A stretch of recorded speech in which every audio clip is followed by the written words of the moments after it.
No one should put this many hours into work. This is not good. And people should not work this hard. They should not do this. It's very painful. Painful in what sense? It hurts my brain and my heart.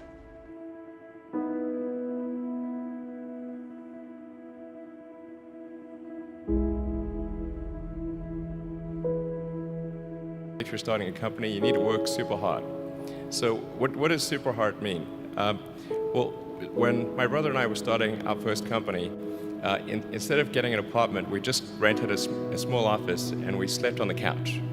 And we showered at the YMCA, and we're so hard up we had just one computer. So the website was up during the day, and I was coding at night, 7 days a week, all the time. And I sort of briefly had a girlfriend in that period, and in order to be with me, she had to sleep in the office. So work hard, like every waking hour. That's the thing I would say particularly if you're starting a company.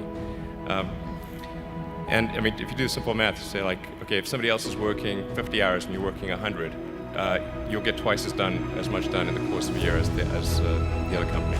I mean, when we started Tesla, I thought maybe our chance of success was 10%. That's not a lot, considering you invested a lot of money in the company. Yeah. Well, I mean, I can tell you my original plan was, I thought, okay, I had like $180 million from my portion of the sale of PayPal, and I thought, you know, if I invest half of that in creating these companies, then I still have the other half, which will be fine. Yeah. But of course, that's not how it worked out. Maybe $30 million left, or $30 or $40 million left in 2008, and I had two choices. I could put it all into one company, and then the other company would definitely die. And you know, when you put your blood, sweat, and tears into creating something, or building something, it's like a child. And so it's like, which one am I going to let one starve to death? I couldn't bring myself to do it, so I split the money between the two.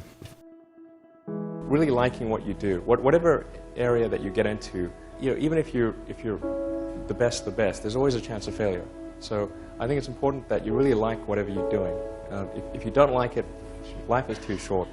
You know, I'd say, and also if you like what you're doing, you think about it even when you're not working. I mean, it's something that your mind is drawn to, and if you don't like it, you just really can't make it work, I think. Now is the time to take risk.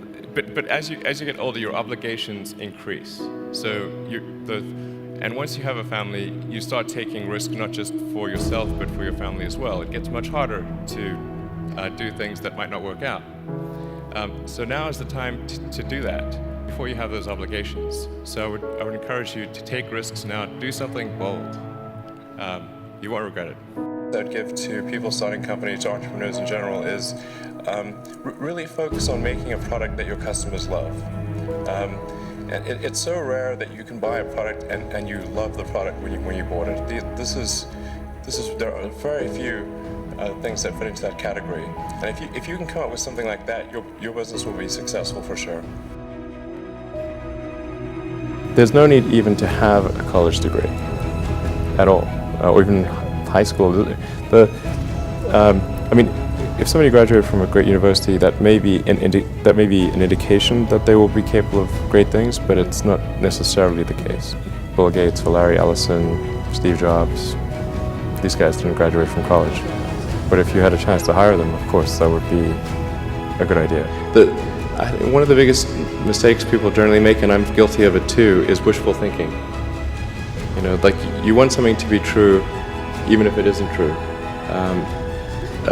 You ignore the real truth because of what you want to be true.